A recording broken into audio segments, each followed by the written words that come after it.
Hello viewers, এই মুহূর্তে আমরা অবস্থান করছি একটি অতি উচ্চতায় অবস্থিত একটি লেকটি আমার সামনে আপনারা দেখতে পাচ্ছেন। এই লেকটির নাম সবাইচ্ছ। এটি মেরাপিক ট্রেইলের থাগনাক থেকে খারে যাওয়ার পথে হাতের বামে একটু বাইপাস করে আসতে হয়। তো আমরা একদম লেকের পাদদেশে এই মুহূর্তে অবস্থান করছি।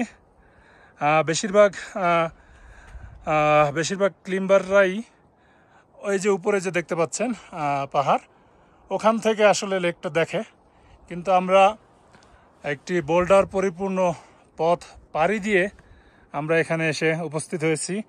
সামনে আমার সহযাত্রী রায়হান দোলন ভাইকে দেখতে পাচ্ছেন। তো অনিন্দ সুন্দর একটি লেক। আমি যদি একটি এলিভেশনটা দেখাই আমার ঘড়িতে, দেখতে পাচ্ছেন যে 4400 মিটার উচ্চতায় অবস্থিত। এবং লেকটি উপরে যে পাহাড় সেখানে আপনারা দেখতে পাচ্ছেন, একটু যদি আমি জুম করে দেখাই, এখানে অনেক গ্লেসিয়ার রয়েছে এবং অনেকটা আইস ফলের মতো বরফগুলো ঝরে ঝরে বা গলে গলে পড়ছে। তো সেই বরফ থেকেই পানির ফ্লো নেমে এসে আপনারা দেখতে পাচ্ছেন ছোট ছোট পানির ফ্লো, সেই পানির ফ্লোগুলো নেমে এসেই এই লেকটি তৈরি করেছে।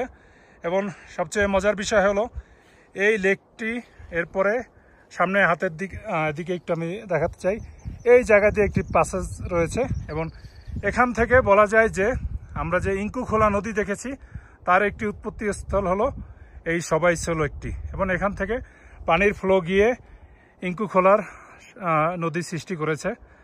তো আমরা যদি ওয়াইড অ্যাঙ্গেলে আবার দেখাই লেকটি, অনিন্দ সুন্দর। সামনে আমার সহযাত্রীকে দেখতে পাচ্ছেন, খুব সুন্দর লাগছে ভিউটি। এবং আমরা যে কষ্ট করে বোল্ডার পরিপূর্ণ পথে প্রায় 45 মিনিট হেঁটেছি, তো সেই কষ্টটা সার্থক হয়েছে। আমরা এখানে এসে এই লেকের নয়নাভিরাম সৌন্দর্যে বিমোহিত হয়েছি। তো আজকে এ পর্যন্তই, আবার কথা হবে পরবর্তীতে কোনো ভিডিওতে। আল্লাহ হাফেজ।